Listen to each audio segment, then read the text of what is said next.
მოგესალმებით, მონაკარი კლავდალი კომპანია პულსის ეთერშია. ჩვენ ვაგრძელებთ ძალიან საინტერესო გადაცემების ციკლს. ამჟამად უბრუნდები კვლავ დედათა და ბავშვთა ჯანმრთელობას და მონაკარს დღეს სტუმრობს ყველასათვის ძალიან კარგად ცნობილი, ძალიან საყვარელი ექიმი და ჩემი მასწავლებელი ბატონი ამირან ქორიძე. ბატონო, მოგესალმებით. ძალიან დიდი სიყვარულით და პატივისცემით და მადლიერებით, რომ გამონახეთ დრო და გვესტუმრეთ. ყოველთვის სასიამოვნოა თქვენი სტუმრობა და ყოველთვის მოწაფესავით ვგრძნობ თავს თქვენთან, როდესაც გხედავთ. ბატონო, რა არის ჩვენი პროფესია საერთოდ? მოდი ამით განმარტება დავიწყოთ. რა არის მიანობა გინეკოლოგია და საერთოდ აი რა დარგია ეს?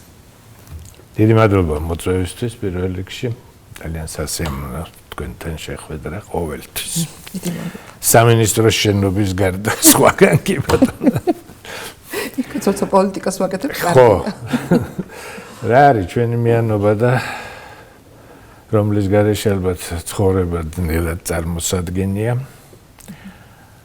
ეს არის ძალიან მე ვიტყოდი ესეთი მადლიერი პროფესია. და მით უმეტეს მას თუ ექიმი კარგად ასრულებს, ეს უფრო მაღალ ეტაპზე აყვანილი. და მათ შორის არის ყველაზე მძიმე პროფესია. რასაკვირველია. ის რასაც მოითხოვს ექიმისგან ამების თევას, ნერვიულობას, პასუხისმგებლობას, რაც მთავარია და გაბარია ორი ადამიანის სიცოცხლე. ორი ჯანმრთელი ადამიანის სიცოცხლე. ეს არის მთავარი და ალბათ შეიძლება თქვა რომ დაუფასებელი შრომა ექიმის. საერთოდ ექიმის შრომა მანდა მაინც დაფასებული არ არის, მაგრამ მიან გინეკოლოგიის ძალიან მძიმე პროფესიის, სხვა პროფესიის ხალხი მიწყენს, მაგრამ ეს საკმაოდ რთული პროფესია. მიუხედავად იმისა, რომ ახალი ტექნოლოგიები და ახალი რაღაცები მაინც არ არის ამ პროფესიაში, მაგრამ რაც არის საკმარისია იმისთვის, რომ საკმაოდ დიდი ტვირთი აიღოს ექიმმა. ძალიან დიდი მადლობა. იცით რა, ხა ვფიქრობდი სწორად ძალიან სწორად ბრძანეთ, რომ ახალი ტექნოლოგიები და ჩვენ ხა ბევრი გადაცემა მქონდა მე ტრანსლაციურ მედიცინაზე და წინ მიდის მედიცინა, მაგრამ ეს არის ალბათ დარგი, სადაც რაც უფრო ბუნებრივთან მიახლოებულია, ყველა ქმედება და განსაკუთრებულ ინტერვენციებს არ ვახორციელებთ, თქვა და ეს სწორი მეთვალყურეობა, სწორი მართვა, მშობიარობის, ხო? აი ეს ძალიან რთული. პირიქით ზედმეტად ჩარებები ხშირ შემთხვევაში საქმეს ძალიან აფუჭებს ხოლმე. და არჩევთ ბრძანეს თქვენ, რომ პროფესია, რომელიც არის ძალიან დიდი ბედნიერება, იმიტომ რომ ახალი სიცოცხლის მოვლენებასთანაა დაკავშირებული და ამავდროულად ძალიან რთული და მძიმე იმის გამო, რომ ათმაგია პასუხისმგებლობა აი ამ მიმართულებით. თქვენ ხა ძალიან დიდი ხნის განმავლობაში მუშაობთ ამ მიმართულებაში და აი რა შეგრძნება ბატონო ამირან, როდესაც თქვენ უყურებთ თაობათა რიგში, დედამ იმშობიარა, მერე შვილმა იმშობიარა, მერე შვილი შვილმა უკვე იმშობიარა და რაღაც აი რამდენიმე თაობის აი ოჯახის გენეალოგიას უყურებთ. ბევრს მოყავს შვილები, აი ეს თქვენთან დაიბადა, თქვენთან გაჩნდა, პატარა ბავშვები კაბინეტში დარბიან ჯერთან. უკვე ესე იგი თაობათა რიგში, ესე იგი ბებიები, დედები და მერე უკვე შვილები. რომელიც წელს დავიწყე მუშაობა, მაგრამ ეს იყო 74 წელი. რას ბრძანებთ? დავამთავრე ინტერნატურა იყო მაშინ და 75 წელს დავიწყე მუშაობა. საკმაოდ სერიოზულ კლინიკაში, მაგრამ ეს არ იყო საქართველოში, ეს იყო ნოვოსიბირსკში. დიახ, ვიცი თქვენ დიდი გამოცდილებით შესახებ. ეს ძალიან დიდი ქალაქია და მაშინ დამოკიდებულება სხვანაირი იყო. და პრაქტიკასაც იღებთ ძალიან სხვანაირი. პრაქტიკა ეხლა ისე მოგიყვებით, როცა ერთი მაგიდაზე მშობიარობს, მეორე სკამზე ზის და ეკლამსიის გამო კრუნჩხვებში ვარდება და ეს უამრავ ძალიან დიდი დატვირთვა იყო, ძალიან დიდი და მაშინ განათლებაც ხალხის ნაკლებად იყო. ეს ანტენატალური მეთვალყურეობა არ იყო იმ დონეზე, რაც საჭირო იყო. და მომზადებელი მოდიოდნენ, იმიტომ რომ კალმა ზოგმარი წოდა რა იყო რეზუსი, არის წოდა სისხლის ჯგუფი რა იყო.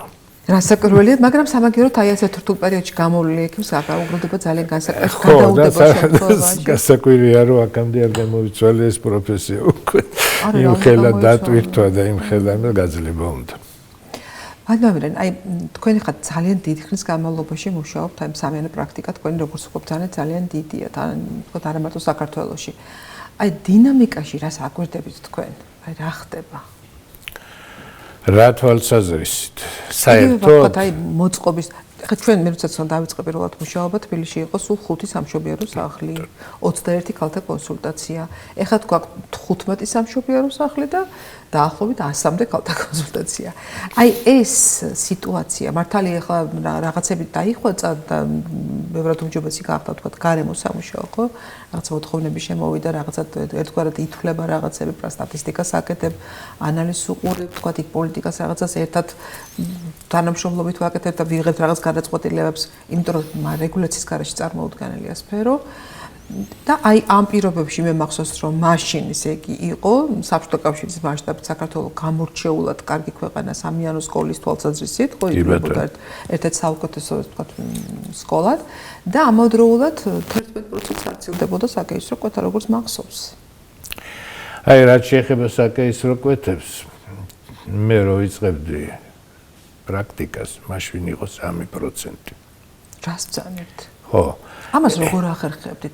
იმის გამო იყო რომ არ იცოდნენ ტექნიკა გაკეთების და ხშირ შემთხვევაში რისკის ქვეშ უშვებდნენ ადამიანებს? რისკი გაკეთება როგორ არ იცოდით. უბრალოდ რისკი იყო ჩირკონსეპტიური გართულებების ძალიან მაღალი. და გერჩიეთ, ხო? 6%-ზე ავედით ერთხელ და საკავშირო კომისია ჩამოვიდა მოსკოვიდან. თბილისში? არა, რუსეთში. სადაც იყავართ. აჰა. ძალიან ისე იყო საკითხთან მიდგომა, იმიტომ რომ სიკვდილიანობა მაღალი პროცენტი იყო. საკეისრო სახლთან სიკვდილიანობა იყო, საკეისრო შემდეგ იყო. არა, ეხლაც ისია. სიკვდილიანობაში 80% დღესაც გარდაცვლილი ქალები საკეისრო შემდეგ მოდის.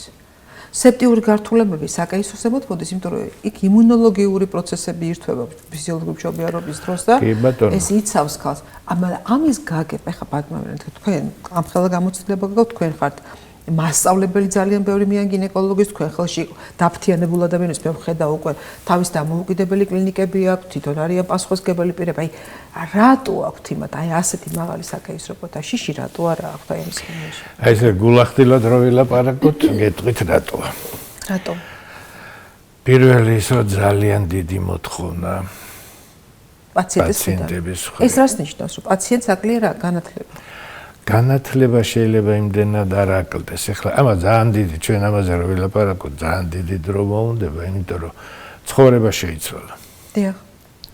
ცხოვრება შეიცვალა იმის, რომ ქალი ძალიან ემანსიპირებული გახდა, ხო? დიახ. მე რასაც უყურებ, ეხლა მამაკაცები იმდენად დაკავებული არ არიან, როგორც ქალები. დიახ. ამიტომ ესე იყო სხვათა შორის გერმანიაშიც და მაგასაც გეტყვით რა მოხდა. და ბავშვის გაჩენის და ქორწინების და ოჯახის შექმნის დრო გადაიწია იქით. შესაბამისად გაიზარდა რიცხვი ხანდაზმული ორსულების. ეგეთი. მეორე. უთე ევროპაში კი ბატონო, მაგრამ საქართველოში მაინც პიკი მოდის 25-29 წელზე. ანალიზით 25-29 წელი არის ყველაზე მეტი მშობიარობა. თუმცა ხდება 29 წელს ზემოთაც, მაგრამ იმდენი არ არის. აი გერმანიაში რასაკეთებდნენ? ქალები, რომლებიც დაკავებული იყვნენ შრომით და თავის კარიერას იკეთებდნენ, ისინი ოჯახი იყვნენ და სუროგატს. ხო, ეს გამოაზრდებინებდნენ ბავშვს და მე მიყავდათ რომ არ დაეკარგა დრო და არ დაენებებინა სამსახურისთვის თავი. მე მეშინი აქაც იგივე არ მოხდეს ცოტა ხანში. არ ჯვარი გვეწეროს მაგრამ. ხო, იმიტომ რომ ძალიან დაკავებულები არიან დღეს. ხო, ეხლა მანდ მეორე ასპექტი შემოდის, რომ სუროგაცია ისევე როგორც საკეისრო კვეთა არის 15%-ში გადარჩენი ოპერაცია და 1%-ით ზემოთ გვეუბნება მსოფლიო ჯანდაცვის ორგანიზაცია, რომ რისკებს ქმნის და არაუმჯობესებს პერინატალურ გამოსავალს, ხო? ასევეა სუროგაცია. სუროგაცია არის გამოუვალ მდგომარეობაში გამოსაყენებელი საშუალება, მაგრამ ისე ორივე შემთხვევაში მოდის, რომ განათლების დეფიციტია, იმიტომ რომ მაშინ ქალმა უნდა იცოდეს, რომ სუროგაცია არ არის ფიზიოლოგია და რომ ბევრი რამ იცვლება. ეს ძალიან მნიშვნელოვანი, რომ ადამიანი აი ამას ჩაუხმავდეს. რასაკვირველია, ამერიკაში მაგალითად კანონია, სუროგატ დედას აკუფლება ბავშვი მოინახულოს, როცა მას ეს ესურვება. საერთოდ კომერციული სუროგაცია მინდა გითხრათ, რომ ჩვენ და სამარცხვინოთ მხოლოდ ორ ქვეყანაშია დარჩენილი უკრაინასა და საქართველოში, მთელ მსოფლიოში. იმიტომ არის ვართ ჩამოდიან. იმიტომ სავსე საქართველოს და ვერ გაუძლებს ბატონო ამირან. ეს ძალიან მნიშვნელოვანი თემა შევეხეთ ახლა ჩვენ უბრალოდ საქართველოს ვერ გაუძლებს მსოფლიოს გამოადგენს ძალიან დიდ ქვეყნებს ვთქვათ რა დავარქვა იმ რაცენტრიფი ახლა ამას ვერ გეტყვით იმიტომ რომ აქ გენეტიკური მასალის გამოყენებაც ხდება ქართულის ეს პატარა საქართველოს ამას ვერ გაუძლებს ნამდვილად და აქ აუცილებელია რომ სახელმწიფო მიიღოს რადიკალური ღონისძიება გაატაროს ამ მიმართულებით. ხაპირებდნენ მე მგონი უნდა ყოფილიყო. შეჩერებულია, მაგრამ მე ვფიქრობ რომ მეორეც არის სუროგატი დედა რომელიც ზრდის სიტყვაზე ჩინელს ან ინდუს ბავშვს ის ფინანსდება მისი მშობიარობა.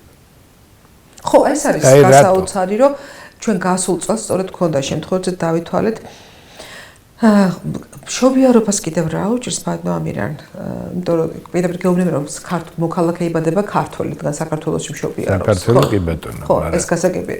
მე ეს ბავშვი როცა წხვდება და ყველაზე უფრო ხშირად სწორედ აი სუროგატი დედები თქვენ იცით რომ რაც შეფეჩქარა უნდა მოიშორონ ბავშვმა, შემდეგ რაც ანგარიში სწორება დგება მასა და სუროგაციის ცენტრს შორის და ამის შემდეგ უკვე იწყება ის ამბავი რომ ბავშვი იბადება დღენაკლი, ხშირ შემთხვევაში ქალის ჯანმრთელობა არც თუ ეს სავალალოა, აქედან გამომდინარე მძიმეა ბავშვი, გადადის და ჩემი ნეონატოლოგები მეუბნებიან ხშირად რომ ჩვენ გონია რომ უცხოეთის კლინიკებში მუშაობთ, იმიტომ რომ გვარების მიხედვით რომ შეხედავ აი ამ ბავშვს, რომელიც იბადება ეს ფინანსდება ჩვენი სახელმწიფოს. 10 მილიონს ხარჯავთ ყოველწლიურად ამ მიმართულებით. ეს რასაკვირველია. გადასახედი საკითხია, შესაძლებელია, იმიტომ რომ არ შეიძლება ადამიანი და საერთოდ საზოგადოება და სისტემა საკუთარ ბიუჯეტს ესე ეყრობოდეს. ამას არ გააკეთებს. დაუბრუნდეთ საკითხს ყვეთებს ბატონო ამირანი. კი ბატონო.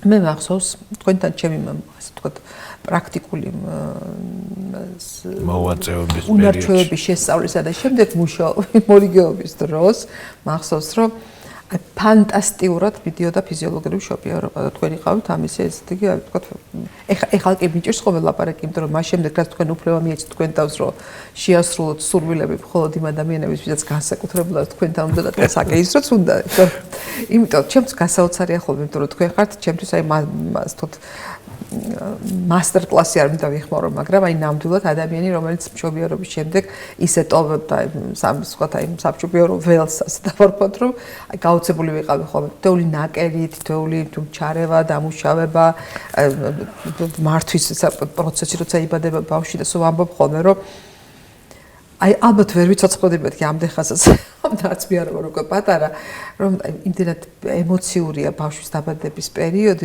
ვიდრე პირველი სუნთქვა და პირველი ხმა გაისმება, მე მაგალითად აი სუნთქვას წვეთ და აი აბსოლუტურად სუნთქვა მიჩერდება მშობიარობიდან პირველ ვთქვათ პირილამდე. აი ეს არის ხოლმე აი არ ვიცი, როცა ბავშვი იწყებს სუნთქვას და იბადება და ჯანმრთელია უდიდეს ბედნიერება, მაგრამ ანამდე ეს არის თითქოს მთლიანად სისხლის აჩერეს მოძრაობას. მე ყოველთვის ესეთი გაცდა მქონდა ხოლმე ყოველ ჯერზე. არის ძალიან დიდი სტრესული და ამავდროულად კიდევ მე რომ ძალიან დიდი პასუხისმგებლობის, იმიტომ რომ მე ვიცი როგორ ბოლთას სევს მიანი და უყურებს ბებია ქალს რა წუჩის მას ჭირდება უკვე ექიმის დახმარება ის მსათარო ჩაერიოს ყველაზე ურთულეს მდგომარეობაში. დღეს ჭირს რასაკვირველია ფიზიოლოგიური მართვის ოსტატები ძალიან ცოტანი არიან და ხშირად ამბობენ ის ხალხი ვინც კათედრებს ხელმძღვანელობენ ასოციაციებს მართავენ რომ არ არისო ნუ არიციან ფიზიოლოგიური მშობიარობა და იმიტომაც არაფერს არ მომბობთ საკეისრო ბევრად უფრო იოლიაო. ბევრად იოლია და გახდა ბევრად უსაფრთხო. ხო, აი ამან გამოიწვია ეს. ამან გამოიწვია, რომ ეს არის ბევრად უსაფრთხო. სხვადასხვა მეთოდებს. აქ ვთქვათ, რომ უსაფრთხო არამშობიარ ფიზიოლოგიურ მშობიარობასთან მიმართებაში, არამედ თვითონ ოპერაცია, რომელიც ადრე ბევრი გართულებები იყო, ეხლა ველები მოვაწესრიგეთ, ვთქვათ, გაწყრიალ და სამშობიარო საოპერაციო ნაწილები, ვთქვათ, ქალი მოვლილია და ამ შემდეგ, ხო? ამას გულისხმობ. აი მე გეტყვით, მე რო დავიწყე. მუშაობა. ოპერაცია კეთდებოდა როგორ ახლა შეიძლება შეგეშინდეთ. არ იყო ხელთათმანები. ხელს ვიბანდით ჯამში და მერე იოდით ვიმუშავებდით ხელზე, ისე ვაკეთებდით ოპერაციას. არ იყო საკერავი მასალა. იმას ვამზადებდით თვითონ, კეთგურს, აბრეშუმს. მერე შემოვიდა უკვე ხელთათმანი. ნუ შპრიცები და ის რომ მრავალჯერადი იყო. მახსოვს რომ ხელთათმანს მრავალჯერადად ვიყენებდით, ვასტერილებდით და იშლებოდა რომ ვიცმევდით. აი მე მახსოვს რომ იხეოდა. დუღილით ასტერილებდნენ და ზოგი გახურეტილი იყო წინა ოპერაციის მერე, ზოგი იხეოდა, ზოგი ეს ნუ საკერავი მასალა ხო ლაპარაკი არ არის. რა საკერავი მასალა იყო გახსოვს. ერთჯერად შპრიცებს ასტერილებდნენ, ეგეც მახსოვს. შპრიცები სტერილდებოდა ყველა. ერთჯერად მერე შემოვიდა. მე შემოვიდა. და ამის გამო რასაკვირველია გართულება თვითონ, იმიტომ რომ ეს საკეისრო კვეთა იყო, იმიტომ კი არ იყო, იმიტომ რომ ჩვენ ვერ ვასრულებდით იმას, რაც ჭირდებოდა, რომ სტერილიზაციის წესები ხო, არ ყოფილიყო. არ იყო შემოწმებები გასტერილებული მასალის, როგორ სტერილდებოდა, რა იყო. ძალიან ბევრი ნიუანსია, რომელიც ძალიან დიდი პროცენტით ზრდიდა ამ სეპტიური გართულებების პროცესს. ამიტომ გვეშინოდა ჩვენ საკეისრო. ვინმეს კი არ გვეშინოდა დღეს რო გვეშინია სამინისტროში პროცენტი დიდია, მაშინ გართულებების გვეშინოდა. პაციენტი იწერებოდა მე-10 დღეს, მე-12 დღეს, მე-15 დღეს, ვაყენებდით ფეხზე მე-5 დღეს და ესეც საშინელება იყო. ამიტომ ყველა ერიდებოდა საკეისრო კვეთის ოპერაცია. ანუ ესე იგი, იმან რომ თქვა დაიხვეწა ინფექციის პროფილაქტიკა, იმან რომ მოუწესრიგდა საოპერაციო, იმიტომ რომ ეს ველისა დასწრების ანტენატალური მეთვალყურეობა და ორსულების გამოკვლევა და ეს ამან განაპირობა უსაფრთხოება და შიში გააქრო. ხო. შიში გააქრო. კიდე რამ გააქრო ეს? იმან რომ ექიმს უწევს ღამეების თევა. სანამ ის იმშობიარებს, სანამ ის ეხლა ჩვენთან გახსოვს როგორ იყო, ერთი მოვიდოდა ამშობიარებდი, სანამ ის იმშობიარებდა, მეორე მოდიოდა და 2-3-4 დღე უნდა გადაგება ესე სახლში წაუსვლა. ხო, მაგრამ იყო ბედნიერება, ბრიგადები რო იყო, მე მაგას ერთად მახსოვს, ხალბატონ კლარასთან და ლამარასთან მორიგეობა, ბუბუნით, მშობლებივით გივლით სწავლობდი ბევრ რაღაცას არის. თუ დადგებოდა საკითხი ოპერაციის ან რამე გართულება იყო, ყოველთვის იყო ბინაზე მორიგე პასუხისმგებელი და ის უნდა მოსულიყო, იმას უნდა გადაეწყვიტა საკეისრო გაკეთებულიყო, არ გაკეთებულიყო და ასე შემდეგ. ესე თავისუფლად ვერ გააკეთებდა. თავისუფლად ვერ გააკეთებდა. არა, მე კარგი რა პრაქტიკა იყო, რაც კარგი მახსოვს ძალიან და რაც სამწუხაროდ ეხლა არ ვიცი შენარჩუნებული თუ არის თუ არ არის. ბრიგადის ხელმძღვანელი იყო ყოველთვის ძალიან გამოცდილი ადამიანი და ის აი უკიდურეს შემთხვევაში აწუხებდა იმასაც უფლება რომ საკეისრო კვეთაზე მიიღო გადაწყვეტილი. იმიტომ რომ იქაც რეგულაცია მუშაობდა, ითვლებოდა ძალიან ცუდ კონაქტი. იქ ახლა მithumetes თუ კათედრა იყო დაწესებულებაში, კათედრის თანამშრომლის პროფესორის გარეშე, ეს კარგად ჰქონდა დაყენებული, ცხონებულ ჭილაძეს. დიახ. პროფესორ ჭილაძეს მის გარეშე იქ არაფერი აბსოლუტურად არ წყდებოდა. და იზრდებოდა ექიმი ამ დროს. კი, მაგრამ დამოუკიდებელი გადაწყვეტილება ნაკლებად ჰქონდათ და პასუხისმგებელებს ვინც იყო ბრიგადის ხელმძღვანელი. ისეც დამოუკიდებელი იყო სხვა უფრო მაღალ დონეზე. ხო, სამნიშნულოვანია. აი ეს ალბათ რა უნდა აღდგეს, აი ბატონო, თქვენ როგორ ფიქრობთ, რა შეიძლება, აი რამ შეიძლება შეცვალოს ეს სიტუაცია, იმიტომ რომ ასე ხელაღებით და განსაკუთრებით ემრაზე მწყდება ახლა გული თქვენ ჩვენ იცით ხა ხშირად საუბრობთ ამაზე და თქვენ იღებთ ამ მონაწილეობას ჩვენ ფიქრი რაზეა მიმართული არ შეიძლება რომ ახალგაზრდა ჯანმრთელ პირველ მშობიარეს გაუკეთო ხელაღებით საკეისრო კვეთა, იმიტომ რომ მას რაღაც გარკვეული შიშები გააჩნია. მასაც საჭიროა დააჭდა, იმიტომ რომ შენ გაწყობს რომ იცი დარწმუნებული ხარ რომ პროფესიონალურად ისე ჩაატარებ ამ საკეისრო კვეთას, მაგრამ ესეც ვერ გამოდის ხოლმე, იმიტომ რომ აგერ გეუბნებით პროცენტს 80% გარდაცვლილი ქალების არის საკეისრო კვეთის შემდეგ, დაბრუნებითი რეფერალი არის საკეისრო კვეთის შემდეგ, ექსტრიპაცია, ამპუტაცია არის საკეისრო კვეთის შემდეგ, ანუ საშუალო ამოღება და დაკარგვა და მთლიანად კარგავ რეპროდუქციულ უნარს ქალი. თქვენ ძალიან კარგად იცით რას ნიშნავს გაჭრილი საშუალოსნო, რა ბომბია ეს ქალისთვის მთელი ცხოვრება. 20 წლის გოგონა რომ იკეთებს საკეისრო კვეთა, შენ მთელი დარჩენილი ცხოვრება ნებისმიერი манипуляცია, ნებისმიერი მომდევნო მშობიარობა, ან ნებისმიერი გამოფხიკა, რომელიც შეიძლება ქალს დაჭირდეს რაღაც გარკვეული პათოლოგიების დროს, ქმნის დამატებით რისკებს. ამაზე არ ფიქრობს პაციენტი. პაციენტი არა, მაგრამ ექიმა ხუნდა ჩააყენებს. ექიმი კი, მაგრამ მეორეც არის აქ, ძალიან დიდი დრო დაჭირდება ჩვენ ამაზე რომ ვილაპარაკოთ. აი წარმოიდგინეთ. სულ დავილაპარაკოთ. ხო, წარმოიდგინეთ, მოვიდა პაციენტი, გეუბნება მე მინდა საკეისრო კვეთა. დიახ. მე არის ზოგიერთი იძახი, ზოგჯერ გათხოვილიც არ ვიყავიო და მაშინაც ფიქრობდიო თუ გავთხოვდები და დავორსულდები, უნდა გავიკეთო საკეისრო კვეთა. ეხლა მაგას რო უარსეთ, ეს ფსიქოლოგიური სტრესი არის გარკვეული რასაკვირველი, ხო? დიახ. მაგრამ მეორე არის ეხლა თქვა დაიწყო კარგი ვაიძულება ქვია გადავაფიქრებინეთ ან ინფორმირებული თანხმობა ხო რასაკვირველი ყველაფერზე ინფორმირებული თანხმობა იწერება გართულ და მშობიარობა მშობიარობა ხო შეიძლება გართულდეს ფიზიოლოგიური კი შეიძლება მე ხო მე იმხელა პრეტენზიებია მე ხო მოითხოვე მე ხო თქვენ ხო აი თქვენი რანგის ექიმისგან მაინც განსაკუთრებით თქვენ ბრძანით რომ აი მე დღეს ბოდიში გაწყვეტია დღეს ვლაპარაკობ ჩვენ ჩვეულებრივ პერსონალზე მორიგე პერსონალზე მორიგე ექიმებზე ჩვეულებრივ ეხლა ერთეულები ვისაც ტყუილის დეჟიერება და ისეთი ცნობილი ექიმებია ის სხვა არის ის ამ ხელა მასას არ ქმნის დიახ ჩვეულებრივ აი მორიგე ბრიგადა პასუხისმგებელი ექიმი აი ესენი საქმე იმაშია რომ იქვე უნდა უთხრას რომ აი საკეისრო კვეთაზე იმიტომ ლაპარაკობთ ამდენს რომ გადაგაფიქრებინო რომ აგერ ბატონო რეალური მონაცემები გაცილებით უფრო მეტი რისკებია საკეისრო კვეთის დროს უფრო მეტად შეიძლება გართულებული იყოს საკეისრო კვეთა როცა პრეტენზია აქვს მაშინ გეტყუთხათ ეკამბავით კი ბატონო ხო მართალია მაგრამ ძალიან ძნელი გადასაჭერებელი ძნელია ძნელია მაგრამ კი გვიწევს ხანდახან მივახცევთ ხოლმე იმას როგორ პირდები ჩვენ მოდი დავიწყოთ ხო ახლა ხო და თუ რაღაცა იქნება რა უნდა მაგას 5 წუთი უნდა და გაკეთდება და კაი გაუტკივარების დროს ბევრი თანხდება რო არ თანხდებოდეს და მაგის ცდელობა არ იყოს რომ გადავაფიქრებინოთ პაციენტს ოპერაციის გაკეთება ბევრად დიდი პროცენტი გექნებოდათ კი რას ანუ ხა საქართველოსთვის ლამის ყოველ მეორე საკეისრო კვეთა მეტი რაღაც დიდი უნდა იყოს ახლა 87%-ია იტალიაში არ არის მფლად მაგხელა პროცენტი იტალიაში თურქეთი მჯობია ჩვენ ცოტა რეგიონში ლიდერები ვართ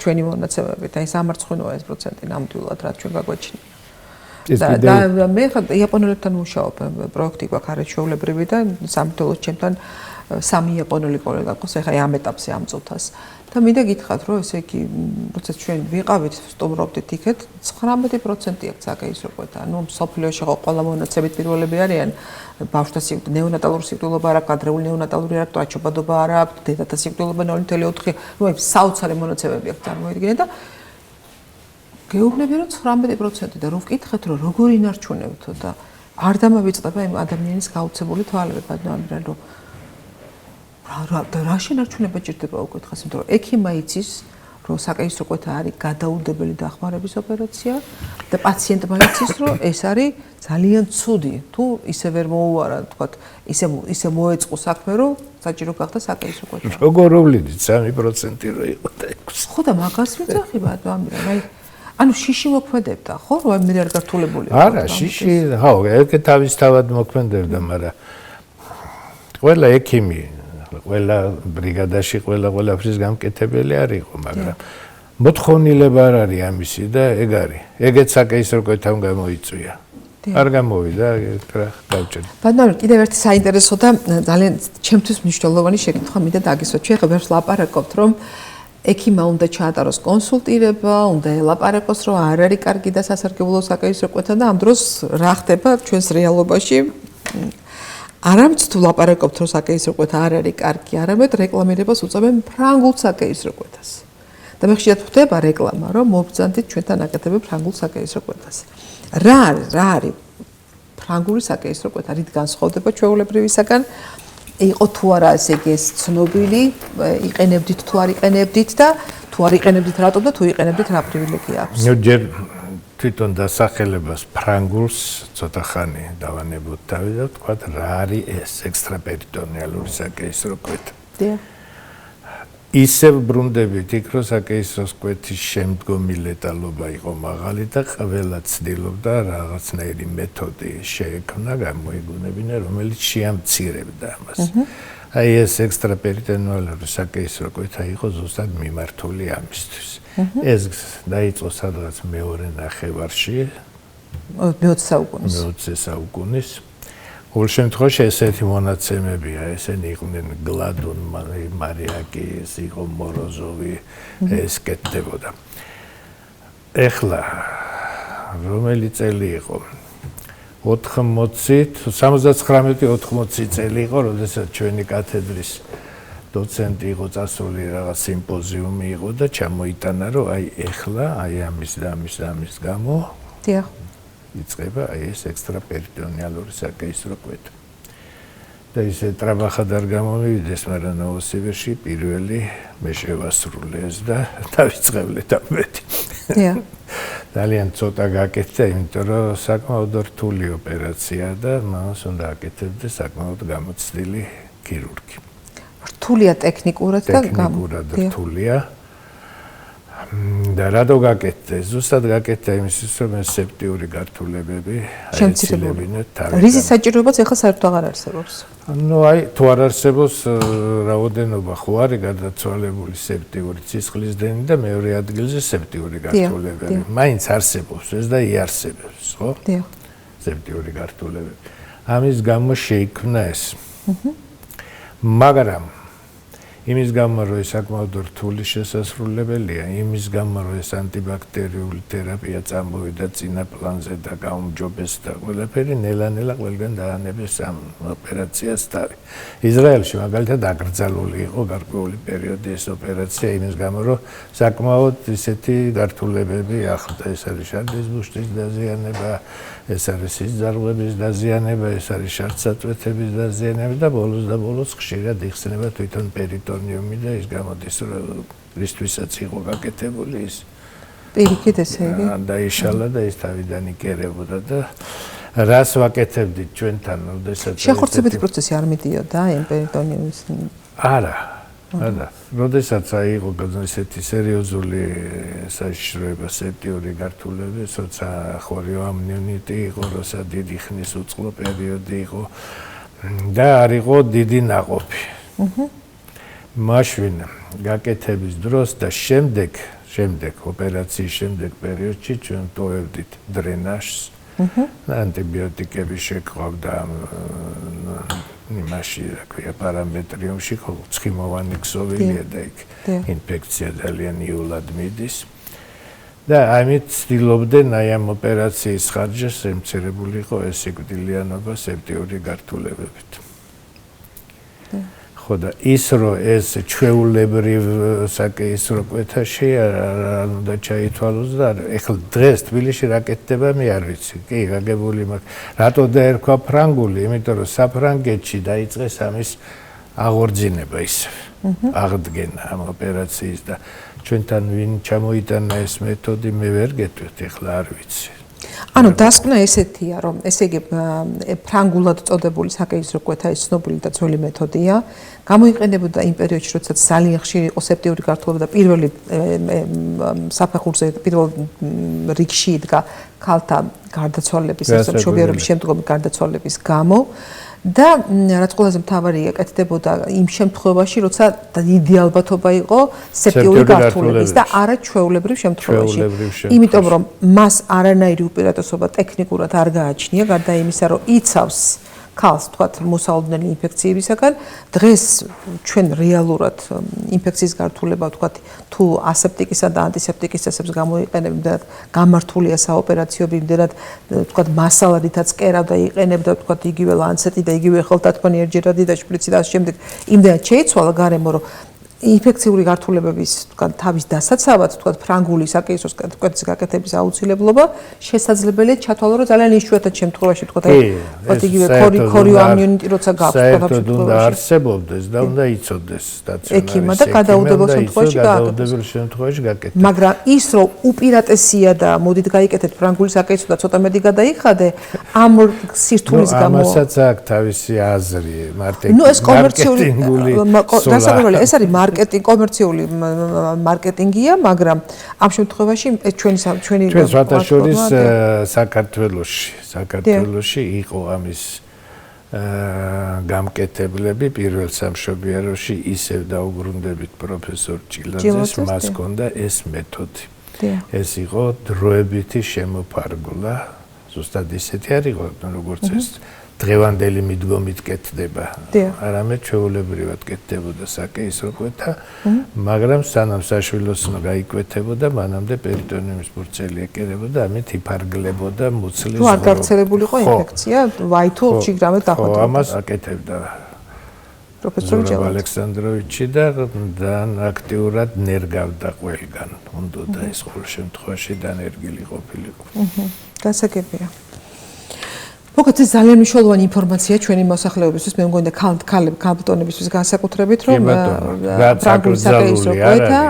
საკრძალული არ არის, დაშვებულია და არ იქნება ცუდი, რომ ექიმებმა კლინიკაში ერთ ექიმს მაინც შეეძლოთ ერთმა რომ იცოდეს, იმიტომ რომ ეს არის რთული და არასაჭირო ყოველთვის.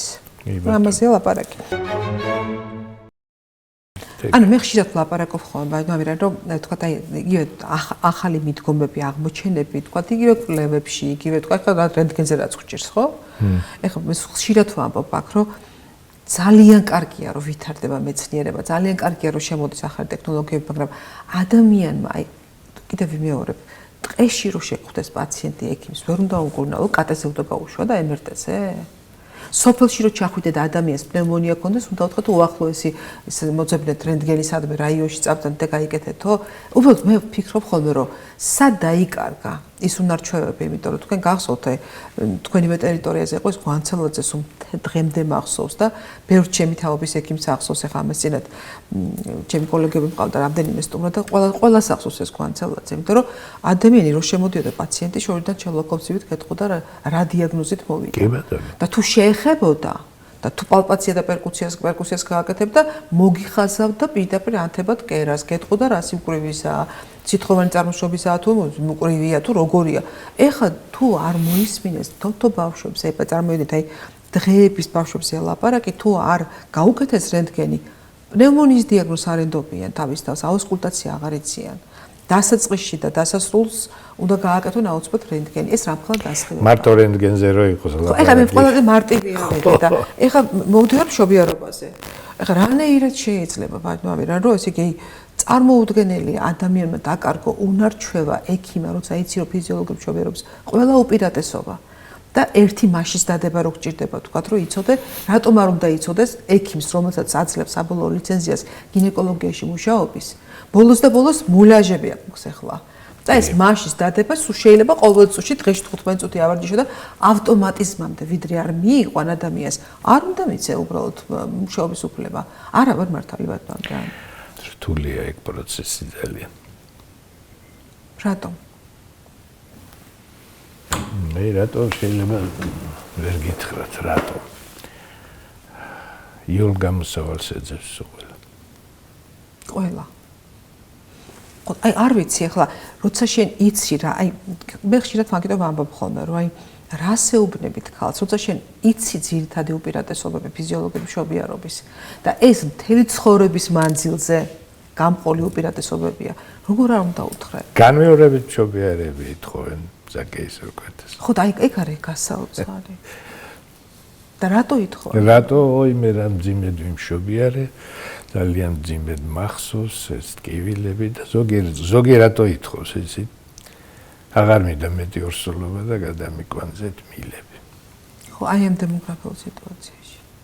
ნუ წარმოუდგენელია სიმართლე გითხრათ, აი ჩემს ცოტა გაუგებარია ხოლმე. მე ისეთ მასაც ხედავ რომ 3-4 საკეისროს იკეთებენ. და მე-4 საკეისროზე მიდიან და კლინიკების უმეტესობა ითხოვს ნება მოგოჩით რომ მესამე საკეისროს უფლება გქონდესო და აი წარმოიდგინეთ ახლა რა სიტუაციაში ვიყავით. მესამე საკეისრო და მე-5 ერთხელ მე-6 საკეისრო მაგაკეთებ. და ეხლა ეს ხო ძალიან სახიფათოა. კი.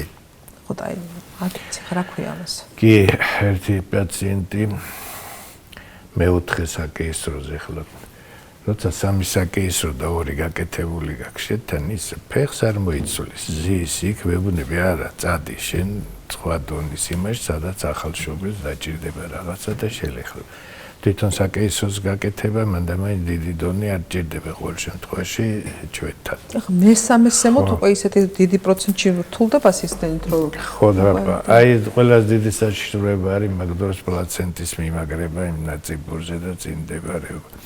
აი მაშინ დგება სერიოზული პრობლემები. დიახ. ნუ საშვილოს ნუ თავისთავად იკარგება, მაგრამ სანამ საშვილოს ნუ დაიკარგება, თუ გამოცდილი ქირურგი არ არის, დიდი პრობლემები შეიქმნება. ძალიან რთული სიტუაცია. სასიცოცხლოდ საფრთხე გართულებაა და რამის ჰიბრიდული საოპერაციები ჭირდებათ ხოლმე და ერთდროულად სამი ქირურგის მუშაობა რომ გადარჩეს, გააჩნია რა ორგანოსთან არის თქვათ ჩასრდილი და რა სიღრმეზე ხო ეს პლაცენტის ხაოები. მე არ ვიცი, უბრალოდ ამ სტატისტიკაზე თქვენ როგორ ფიქრობთ, ამას უნდა ვეუბნებოდეთ მოსახლეობას? ხომ არ უნდა დაიწეროს ამის შესახებ, ხომ არ უნდა მივაწოდოთ ინფორმაცია? მე არ ვიცი, რა გზით შეიძლება შემოევლოს ამ საქმეს. ერთი რამ ფაქტია, რომ დღეს საქართველოს მონაცემები სამწუხაროდ აი ამ დიდი სკოლის შემდეგ რაც ერქვა რომ უნიკალური საქართველოს სამიანო სკოლა არ არის საკეისრო. არ არის საკეისრო. სამიანო სკოლა არის ფიზიოლოგიური მშობიარობის უნიკალური და მინიმალური გართულება და მინიმალური რეფერალი. ეხლა რა გვაქვს? თითქოს ამდენს მუშაობთ, ამდენს ფიქრობთ, გაქვს უმაღლესი რაოდენობა საკეისრო კვეთების, ეს საკეისრო კვეთა რომელიც ემსახურება იმას რომ არ გართულდეს ხალი და არ გართულდეს ბავშვი, გაქვს საკეისროს კვეთის შემდეგ ქალთა მაღალი სიკვდილობა, უზარმაზარი რეფერალი. ამაშია ბატონო რა საქმე რომ შეიძლება გარანტირებულად იცოდე რომ საკეისრო კვეთის შემდეგ ბავშვის რეფერალი არ ხდება და ფიზიოლოგიურს დაბადებ. ერთხელ თქვენმა ერთმა კოლეგამ სხვათა შორის ჩაჩავა სკოლა გამოვლილმა ეს ჩემთვის ეს არის ხოლმე ასე თქვა სამჭედლო იყო დიდი მიანების და მე ჩემთვის მაგალითად აი სულ ვამბობ რომ ყავს ადამიანები ბატონო რომ მეგულება, მეიმედება და ის თუ იმ ტერიტორიაზე ახლოს არის თქვენ სადაცხათ მაგალითად აი მსგავსი ბევრი შეიძლება არ არის, მაგრამ არიან ადამიანები, ვისი იმედიც გაქვს რეგიონებშიც, ხო? ერთ-ერთ რეგიონში სტუმრობის დროს ეს გამოცდილი მიანი მეუბნება. ეხლა მთელი ამერიკა და ევროპა ისე წერს რომ ეს გაუჭყლეტავ თავსაო, გაუჭყლეტავი თავი ჯობია გაჭყლეტილსაო. წარმოგიდგენიათ? აი რა უნდა ელაპარაკო ახლა მიანი რომ მაგას კითხვის? აი ხა მაგას რო ვკითხე რომ მეთქე წყარო იქნება მომცეთ მე ვთხარი მე არ წამიკითხავს არ მიგნია მე ვთხარი რომ გაუჭყლეტავი თავჯობია გაჭყლეტას მე ვთხარი არ მქონია ეს პრაქტიკაში არ შეხვდა იქნება მე ვთხარი მომცეთ მეთქი სტატიები და რა თუნდა მაგას სტატია ხა მაგას თქვენ თხოძმოთ თქვენ თვითონ რაც ხვდებით რომ გაუჭყლეტავს გაჭყლეტილი то есть გაჭყლეტას გაუჭყლეტავი ჯობია აბა ეს ალბათ ხუმრობით დღეს დგას საკითხი რომ იმ რეგიონში რადგან რეგულაცია არ შესრულდა ორი სამშობიაროს მიერ ვფიქრობ რომ საერთოდ დაიხუროს ორივე ჯობია შეწყდა სერვისი და ჯობია რომ გააკეთო რეფერალი იქ სადაც ადამიანურად მოექცევიან ქალს აბა როგორ უნდა მოექცეს ადამიანი როცა აი ამ მიდგომით როგორ უნდა დაუტო აი ასე მოფიქრალ მიას ქალი მე რას ვფიქრობ კალბატონო ვერიგო დაჟჯით და რაღაცა ესეთი ღონისძიებებით საქმეს მანდამაინც ვერ უფრო განათლების მხრივ რო იყოს მიმართულება ანტენატალური მეთვალყურეობის დროს კარგად იყოს ახსნილი რა არის ფიზიოლოგიური მშობიარობა რა არის საკეისრო კვეთა იქაც გვაქვს ეს პრობლემები რომ მანდამაინც დიდი დრო არ უთმობენ ქალებს და მოვლენ ანალიზს ჩააბარებს რაც შეიძლება მეტი ანალიზი გაკეთდეს ეს აი თვითონ ის რომ ისაუბრონ პაციენტთან აუხსნან რა არის ოპერაცია რა არის რასაკვირველია მე დარწმუნებული ვარ რომ ის ვისაც გადაწყვეტილი აქვს საკეისრო კვეთა პირველ რიგში ამ ანტენატალური მეთვალყურეობის ექიმს ეუბნება ამას. და იქიდან უნდა მოდიოდეს ეს მიმართულება. მაგრამ მე მეორეს მხრივ ფიქრობ ხოლმე რომ მე როცა ხვდება, აი იმ ერთ კონკრეტულ რეგიონზე ასე ვფიქრობ ხოლმე რომ აი ვინც მე ეს მიპასუხა, ის ადამიანი აბსოლუტურად ფლობს ყველანაირი უნარი გააჩნია რომ მან მიიღოს ფიზიოლოგიური მშობიარობა და პრობლემა არ იქნება. უბრალოდ აღარ უნდა ეხა ეს 12 საათი იქიჩნდეს. მეორე ტერიტორიაზე პასუხისმგებელი პირი ვერ მიიღეს ფიზიოლოგიურ მშობიარობას, მას არ აქვს ასეთი ცოდნა და გამოცდილება, ერთგანაც საკეისროებია უმაღლესი რაოდენობით და მეორეგანაც საკეისროებია. საშიში და სახიფათოს რას ხედავ, იცით მაგრამ თქვენთან ანტენატალურ მეთვალყურეობის ექიმმა რამდენიც არ უნდა ელაპარაკოს. ბოლოში რომ თქვენ უთხრათ თქვენთან მოსულ პაციენტს. თქვენ რო უთხრათ, დამჯერეთ ვეუბნები. თქვენ რო უთხრათ, ეხლა რომ კარგი კაცურეთი ფიზიოლოგიური მშობიარობა, აი 15 წუთში გაკეთებთ და გაგიშვებთ. ვის გაყვებიან? მაინც საბოლოო ჯამში. ბევრი გთანხმდება კი.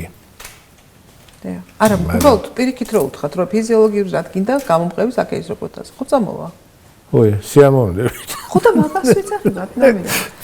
ხო და რამდენი ოღონდ უთხარი, ხა მე ვატყობ პაციენტი, რომ მოდის თვალებში ვატყობ, რომ ის ხლა უნდა იკითხოს, იქნებ საკეისრო გავაკეთოთ. აი, ეს აქვს, რატო აქვს ჩადებული სულ ყველას 90% ორსულებს ჩადებული აქვს თავში, რომ საკეისრო ჯობია. ხო და რატომ ეს ხო ეგრე არ არის და გამოდის რომ ეს არის რაღაც ინფორმაციის დაბალი ხო ალბათ აი მაგის მიზეზი მე ვერ გეტყვით რა არის ეს სამწუხაროდ ესეა სამწუხაროდ და მით უმეტეს კიდევ ვიმეორებ ბავშვი რეფერალით ხდება და ნარიანიმაციები ბავშვი უკვე ხო ძალიან რთული ბავშვია პირველი ორსული რომ მოდის და მშობიარობა მინდა უკვე მიკვირს წარმოგიდგენია რეფერები იმას აი და ჭკვიანი ხარ და კაი გოგო ხარ და გასაკვირი სიტუაციებია, როდესაც მოდის და გეუბნება არა მე საკეისრო არ მინდა, მე მინდა მშობიარობა. ეხლა როგორც წესი ეს ახალგაზრდები ყველაფერს მოდურს ბაძავენ უცხოეთს, ხო? და მე მეუბნებიან ჩვენი გინეკოლოგები რომ უცხოეთს რომ შემოდის, რომ გაუბედო და უთხრა საკეისროს გაგიკეთებო, შეიძლება გიჩივლოსო. იმდენად ინფორმირებულები არიან, იმდენად მოტივირებულები არიან, იმდენად ესმით რას ნიშნავს ფიზიოლოგიური მშობიარობა, იგივე ქალის ჯანმრთელობისთვის, მისი მომავალი რეპროდუქციული ცხოვრებისთვის, რა მნიშვნელობა აქვს ამას? სწორად ესმით. აქ ყველაფერი უკუღმაა ჩვენთან. ახლა აქ მეუბნება ჩვენთან რომ არ გინდა მშობიარობა საკეისრო გაიკეთო. ესეთი მე არ გამიგი. არა, იცით რა შესაძლოა. მოთხოვნაც რო თანხდება ექიმი გიბადონო, მაგრამ არ გინდა თუ ჩვენება არა აქვს რასაკვირველია და თუ ისე რომ რადგინა მშობიარობა მოდის საკეისროს, ესეთი მე მგონი თბილისში არ არის არავინ. არიან. სამწუხაროდ ეხლა საუბარს მე არ ვესწრები, მაგრამ სტატისტიკური მონაცემები ამაზე მეტყველებს. გასაგებია, მაგრამ სულ მასე არ ამგონი ექიმი. აი არ ვიცი მაგრამ დავიდეს რო ესე. აი როგორც პროფესიონალისთვის ეხლა ვადნამირა თქვენთვის, აი რა უფრო სიამოვნებას განიჭერთ, უცებ გააკეთებთ, გაჭირთ, ამოიყვანთ ბავშვი თუ აი ფიზიოლოგიური მშობიარობა. აი თქვენთვის რომელი უფრო ესეთი აი რასაკვირველია ფიზიოლოგიური, იმიტომ რომ მე დღემდე ყველა საკეისროს მერე განვიცდი როგორ სანამ წავა სახლში. აი თქვენ რო განიცდით ამას. ხო. რა კარგია რა ცარიელი კაცი რო ქვაზე უფრო მაგარია, რო არიცი რო არ ხვდებიან რა გართულებაში მომოყვეს. ყოველ წუთში რა იქნება, როგორ იქნება ოპერაციის შემდგომი პერიოდი, მილიონი გართულება შეიძლება ხო მოხდეს. მაგალითად აი ეუბნებით ხოლმე მაგას თქვენ, აი რა თქვენ როგორც ძალიან გამოცდილი მიანისთვის პირველი გართულება თქვა აი საკეისრო კვეთის შემდეგ ვიცი გეშინიათ ხო? სისხლის დენის. სისხლის დენის. კიდევ და სეპტიური გართულება ეს უკვე ნაკლებად არის. უკვე ნაკლებად.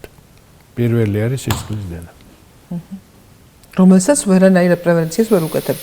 რაც უნდა არა, პრევენციას როგორ ვერ უკეთებთ, მაგრამ მაინც სამწუხაროდ არის, დიდ პროცენტში არ არის, მაგრამ არის გართულება. ხო. იმიტომ რომ სწორედ მართული ეს ოპერაციის შემდგომი პერიოდი, მშობიარობის შემდგომი პერიოდშიც მაგსაში შროება სისხლის დენის, ხო? დიახ. აი თქვენ როგორ ფიქრობთ, მაინც თქვენ ბრძანეთ ახლა რომ დასჯა არ არის მე მგონი, მაგრამ არ არსებობს, აი თქვენ ნახოთ სოფლიო პრაქტიკა და გამოცდილება გეჩვენებს, რომ ვერ ვიტყვი რომ ჩვენზე უფრო ზნეობრივები არიან სხვა ქვეყნის ექიმები. უბრალოდ რეგულაცია მუშაობს. რაღაც რეგულაცია არსებობს, რომელსაც ისინი ემორჩილებიან. ანუ რეგულაციას რაღაცა ჩვევებს აყალიბებს. შიშით არის ეს თუ რეგულაციას დამორჩილება კულტურით არის რომ ემორჩილები რეგულაციას თუ როგორ არის? გამორჩილი ხალხი. ხო არა, რაღაცა ემორჩილები ამას და აი ხა რას დავაკვირდი მე თქვენ გეტყვით, მივიღოთ წელს რაღაც გარკვეული დროით მორატორიუმი გამოცხადდა საკეისროს რეგულაციებზე. თითქმის 4%-ით შეამცირა. ანუ რო გაჩნდა რეგულაცია, ხო, აი 48%-ზე იყო, თითქმის 47 და 8% იყო, ხო? ჩამოვიდა ძალიან დიდი პროცენტით. კი, მაინც ყოველ შემთხვევაში ყველაზე უფრო დიდი როლი ამაში თვითონ ორსულებს ენიჭება. პირველი ორსული საკეისრო კვეთე. ძალიან. ხო და ამიტომ თუ არ არის ასაკვირველია ჩვენები. განსაკუთრებული რეგულაციის ქვეშ უნდა იყოს. გვეშველება რამე? კი ბატონო. ნამდვილად ვერ ვფიქრობ. გვეშველება. მიანობა უნდათ ახალგაზრდებს, აი მოდიან, სწავლობენ. ვინც არის ის რა, ვინც არის ის რა, იმას უნდა. რა, მე ვფიქრობ, რომ პირიქით, აი ნახეთ, აი ძალიან გამეხარდა მე ნიკა ქორიძე ვყავდა ამას წინათ სტუმრად. თქვენი არაჩვეულებრივი ახალგაზრდა ბიჭი, რომელიც აი ძალიან მონდომებულია და სხვა შორის ჩემი ინტერესის მხედველობის არეში მოხდა, იმიტომ რომ ახალგაზრდა მიანგინეკოლოგთა ასოციაციას ხელმძღვანელობს მე მგონი. და აი კონფერენციაზე აკეთებს საკეისრო კვეთის აი ამ ვთქვათ აზრის შეცვლასთან დაკავშირებით. წინააღმდეგ გამიდა დავარქვა, მაგრამ აი სწორი გადაწყვეტილების მისაღებად და ბაბუა მისის ისაკ გენებში. ხო არის ეს სამიშელოვანი. თქვენი ოჯახისას ოჯახურ ტრადიციას აგრძელებს, ხომ მართალია? ძალიან კარგი ბიჭია.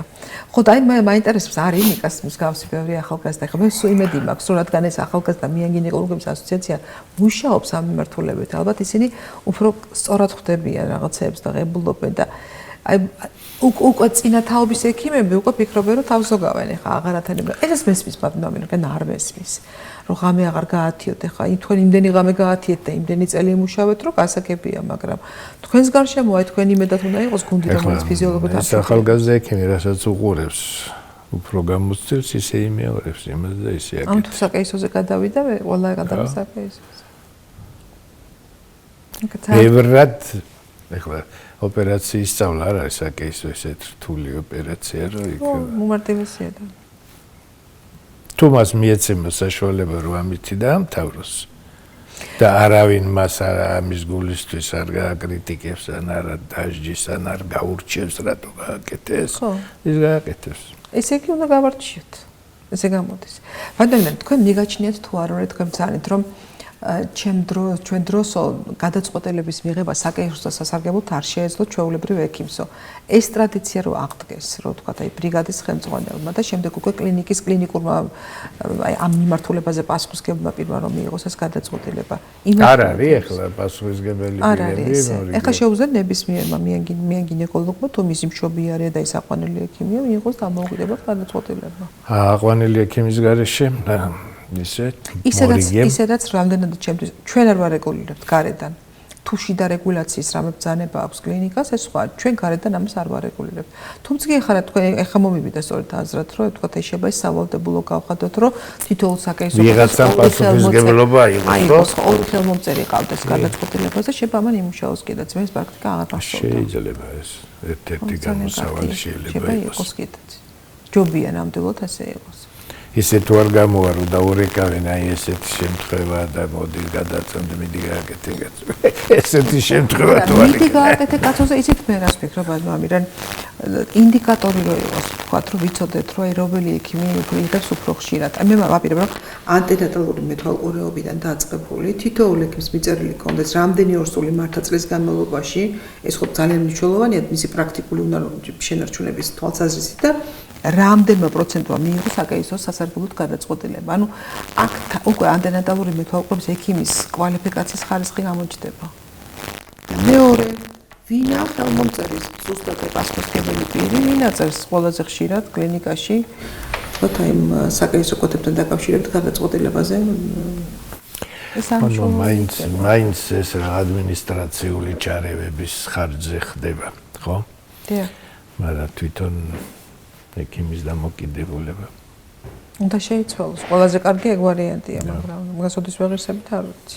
ყველანაირი დაждის მექანიზმი შეიძლება კონდეს გვერდისავლის საშუალება. უკუ რეაქციაც მეორე რაღაცა. გვერდისავლაზე ხო ეს პროფესიონალები არიან ამ მიმართულებით და მეორე კიდევ აი პროფესიონალურმა ასოციაციებმა უნდა იმუშაონ ძალიან კვალიფიკაციის ამაღლებაზე და მათ უნდა იმუშაონ ამაზე.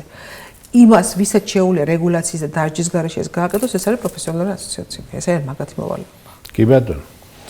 საზღვარგარეთ ძალიან დიდი როლი აქვს ასოციაციებს პროფესიონალებს. ყველა გადაწყვეტილებას ღებულობენ, ყველა შემთხვევას არჩევენ, ისე როგორც საჭიროა. ეხლა დღეს ხო გაერთიანდა ჩვენთან ორი ასოციაცია, მე მგონი, ხო? დიახ. და ისინი ალბათ დაიწყებენ რაღაცა სერიოზულ. მე ველოდები რომ დაიწყებენ იმ აქტივობას, რაც ასოციაციას ეკუთვნის და ევალება. ესაა ძალიან მნიშვნელოვანი, რომ მათ უნდა იზრუნონ როგორ შეიძლება თქვა, რომ არიციან ფიზიოლოგიური მშობიარობა და არსებობდეს გინეკოლოგთა ასოციაცია და გეუბნებოდეს არიციან ფიზიოლოგიური მშობიარობა. თუ არიციან, უნდა მოიფიქრონ ფორმა, როგორ ისწავლონ. სხვათა შორის ასოციაციებს ყველგან ყავს იურიდიული გაყოფილება. რომელიც იცავს ექიმის ინტერესს. იცავს ექიმს, ჩვენთან ექიმი დაუცველია პრაქტიკულად. არ გეთანხმებით აბსოლუტურად.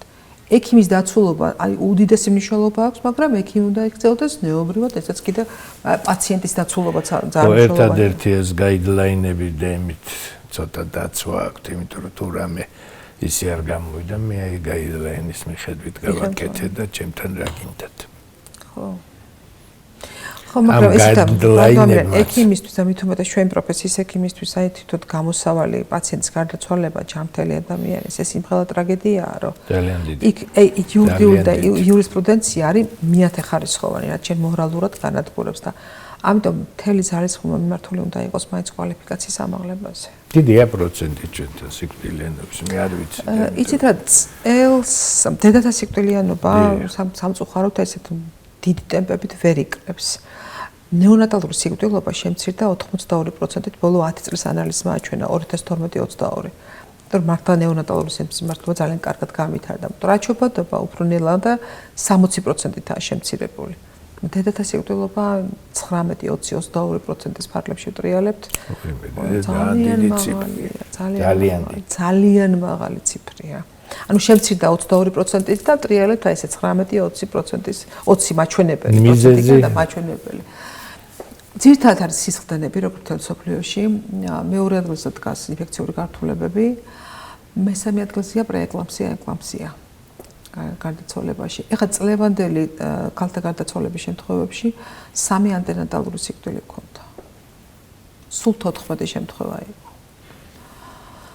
საკეისრო კვეთები იყო, ესე იგი 3 იყო ანტენატალური, ანუ არ მშობიარი და 10-დან 7 საკეისრო კვეთა იყო, 10 გარდაცვალებიდან იყო 7 საკეისრო კვეთა, წარმოიდგინეთ ეს ძალიან მაღალი. სისხლისდენი და სეპტიური გართულებები.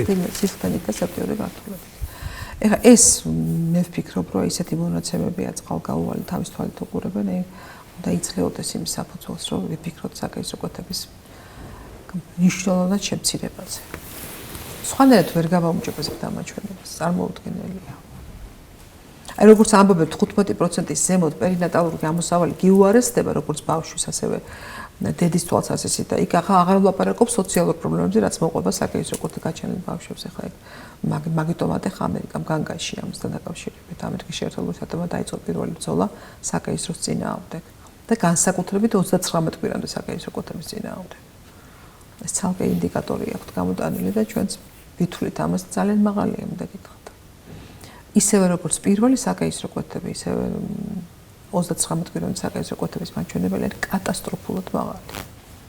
50% სცილდება ზემოთ. ძალიან საინტერესო იყო თქვენი სტუმრობა ჩემთვის. მე სულ მეხარული ვარ და ყოველ ხშირად მოვისმენ თქვენგან აი დარიგებას. ეხლა ჩავთვალე რომ დღევანდელი ესე იგი ჩვენი საუბარიც სამკვლევით იქნება ჩემთვის, იმიტომ რომ თქვენ სხვანაირად უყურებთ ამ მოვლენებს, აი სხვანაირად ხედავთ და თქვენი მოსაზრება, საექსპერტო მოსაზრება ჩვენთვის იქნება ყოველთვის ძალიან საინტერესო და თქვენი სიტყვა პაციენტებისთვის იქნება კიდევ ასე ვთქვათ სამკვლევი. და იმაც ვიტყოდ რომ თქვენ ამ თვალსაზრისით ერთად უნდა ვიმუშაოთ როგორც ანტენატალურმა მეთვალყურებამ, ისევე სტაციონარის ექიმებმა და მეტი განათლება. ამაზე ვცდილობთ და მეტი ახლა რა არის საერთოდ რაოდენობა შემცირდა მშობიარობის. ყოველ წელს იკლებს, მაგრამ ერთი დადებითი ტენდენცია რაც გაჩნდა, კლების ტემპი გასულ წელთან შედარებით გასულ წელს დაკლებული იყო კლების ნაბიჯი და წელს კიდევ უფრო შემცირებულია. ანუ კლების ტემპი მცირდება. ანუ იმეც ვიტოვებ რომ იქნებ პლატოზე გავიდეთ და მაგ შედის ეს მშობიარობების სუროგატების და სხვა შორის სუროგატები შედის ოღონდ სულ აი ინვიტრო და სუროგაციის რაოდენობა 3500 იყო 2024 წელს. ანუ შედის სასაკურველია ეს არ არის ცოტა 3500 საკმაოდ. ხო და ამან გაზარდა თუ ამან შეამცირა და ეს ისეთ ამეუბნებიან რომ რაოდენობა თვითონ სუროგატების რაოდენობა იზრდება, მაგრამ მშობიარობის რაოდენობაში რომ განსაკუთრებულად ეს რაიმე როლს თამაშობს, ეხლა 38,000 მშობიარობაში, 38 მშობიარობაში რომ 3,500 ესაა, ეხლა ეს დიდად არ მიწვლის. ყოველ წელს იმ კლების ტემპს რაც ეხლა მე ვლაპარაკობ, იქაც ვიცვლიდით სუროგაცია ინვიტროს შედიოდა ყოველთვის.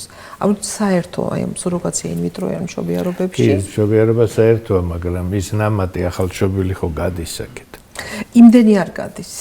ძალიან ჩვენ ახალშობილებს კარგავთ რასაკვირველია და ახლობით 2-3,000 ფარგლებში წლის განმავლობაში, ანუ აი რაც ახლა მე ვთქვი, 3,500-დან ალბათ 2,000 გადის, მაგრამ ჩვენ ყველაზე მეტი რაც ახლა ვკარგავთ არის გენეტიკური მასალა, იმიტომ რომ კვერცხუჭრედები როგორც ეს ოფიციალურად იყიდება კვერცხუჭრედები და ოფიციალურად აბარებენ ახალგაზრდა გოგონები კვერცხუჭრედებს და ამაში იღებენ ანაცხადებს. მე რეკლამა მიხვდება ხოლმე პირდაპირ ამ სოციალურ ქსელებში. ეს არის კატასტროფა.